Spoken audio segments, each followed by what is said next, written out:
What's up guys, JV2017 here, and I'm making a weekly channel update video for you guys. So, things have been weird. I haven't posted a single video since my last channel update. And if you have been a follower on Twitter of mine, you would have seen why. But anyways, I'm going to explain myself in this video. I'm sure you already know from the video title. So, anyways, what happened to me was I went to the hospital on Wednesday. So I guess I'll start this story from the beginning. Let's see, I made the channel update last Sunday, like I do every Sunday. And what happened was I think already by that time I was already feeling some pain in my stomach area. And so I was like, whatever. Maybe it's just a part of my condition, you know, something like that. Sorry. And so, yeah, I thought it was, you know, whatever. And so then it was Tuesday, and I was really, or sorry, Monday. So Sunday I was feeling a little bit of pain. Monday, oh my gosh.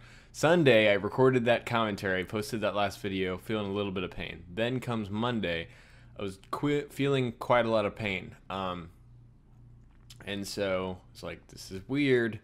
But the good thing was I already had a doctor's appointment planned with my what's called a gastroenterologist, which is what I go to, basically a specialist for my condition, ulcerative colitis. And I don't know if you guys didn't know I had that. I explained it in a few other videos in the past, but yeah, I have that condition. So I thought maybe it just was that. So I was like, okay, well, I'll just hold off until Wednesday. So Tuesday was particularly bad as well. The pain was pretty bad. And when I say pain, I mean like, here, let me stand up here, give you guys a good representation. So I mean pain like, I hate to lift up my shirt, I don't want to. Pretend like this is the top of my abdomen. The pain is centered around this area right here. So if you kind of put some pressure, you guys can barely hear me. I didn't even think about that. If you put some pressure around this area, it kind of helps out with what I had. But anyways, the pain is just, it's basically in the abdomen area. That's what I was dealing with. So anyways, it's really bad. So yeah, to put pressure on that area helped. I would like roll in a ball, you know, tuck in a ball. Other things would be like holding my cat and putting him, like 20 pounds of cat right on that point actually made it feel better. Doing types of yoga positions and like wall sits to take pressure off of my lower back. My lower back hurt as well. So anyways, fast forward to Wednesday, I went to my doctor's appointment, told my doctor, and they were like, yeah, this is weird. So let's go ahead and get your blood work and do a CT scan. If you don't know what a CT scan is, you lay down in a bed, of course. They inject you with an iodine compound or something like that. Anyways, it highlights certain parts of the inside of your body. It's pretty cool. So you lay on a bed, and then they put you in this round.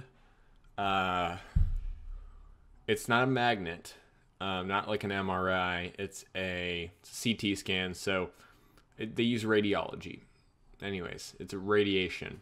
And so they use radiation, I guess, to, I'm not going to try to explain how it works because I actually, in actuality, have no clue.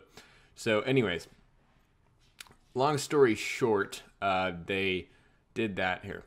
I'll be back in 1 second. Okay, so I got that CT scan, and it came back that, well, a combination of blood work, and that came back with the fact that my pancreas was inflamed, not enlarged, inflamed. So I had an inflamed pancreas, and the blood work came back that I had increased levels of lipase and amylase.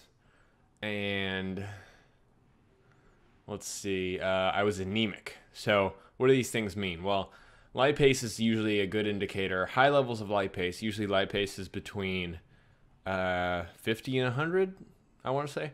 Mine was 267, so that was good. Being sarcastic, of course. I don't know anything about amylase, but and anemic. I was anemic, which means, what does anemic really mean? I always thought anemic meant you bled or bruised more easily.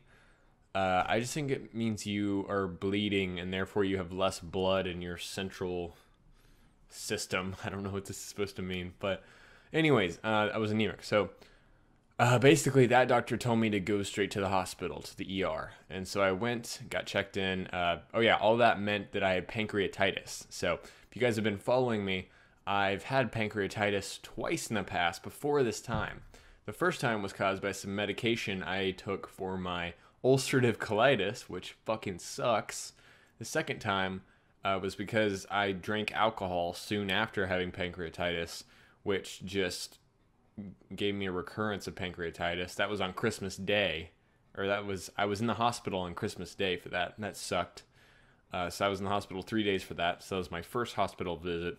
And this one right here, we don't know what caused this hospital visit at all. I did not drink alcohol. They don't know what's happened yet, so I'm gonna get some scans and stuff in the next few weeks to try and figure out what's going on. But so my hospital visit, really what they do when they take you in for pancreatitis is just pain management, because there's nothing that can take away pancreatitis medically. Just like there's no medicine they can give you and it just goes away. They don't have it. It's not a thing. The problem with pancreatitis and why you have to go to the hospital when you get it most of the time is that you can't eat food or drink anything. No food or drink at all. And that sounds crazy, but that's why you can't treat this at home.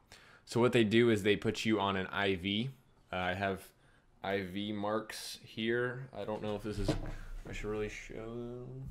Like right here. Anyways, they put me on an IV and I got fluids to keep me hydrated, but I did not eat food or drink water for 4 days, basically 4 days. And so you may be thinking, how does that work? Well, the IV gave me fluids, hydrated me, gave me all that nutrient stuff that I needed to keep going, basically, but just through my vein instead of eating. So that's how that worked. But yeah, what they do to treat pancreatitis is just pain management and IV fluids. So they don't let you eat or drink, but they give you a lot of medicine. So the things I was on, primarily they gave me what's called Dilaudid, and that's a little stronger than, it's basically like a sister of morphine. If you guys know what kind of pain drug that is, pain medication, morphine. Dilaudid is like morphine, but it's a little more powerful. And what it does, it's a narcotic. So what it does is it makes your body feel warm. It takes the pain away, which is good. And you kind of feel a little doped out for maybe the first 30 minutes, but then the dopiness kind of wears off. So it's not really, oh, I want to get high off this Dilaudid. Nah, not really. It's not really like that. But I was on 1 milligram of Dilaudid every 3 hours, I think. That was good to help with the pain.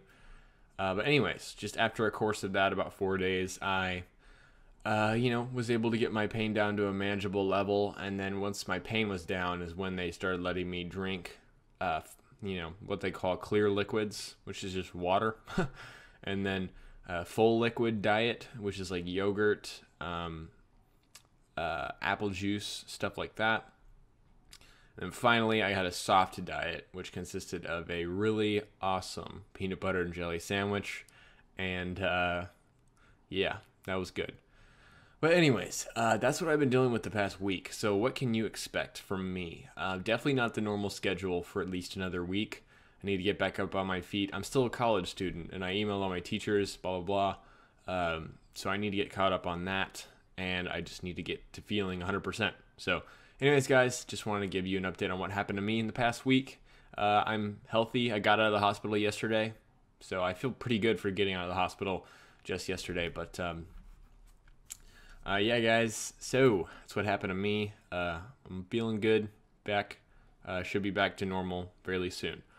So hope you guys enjoyed this video, and I will talk to you later. Peace.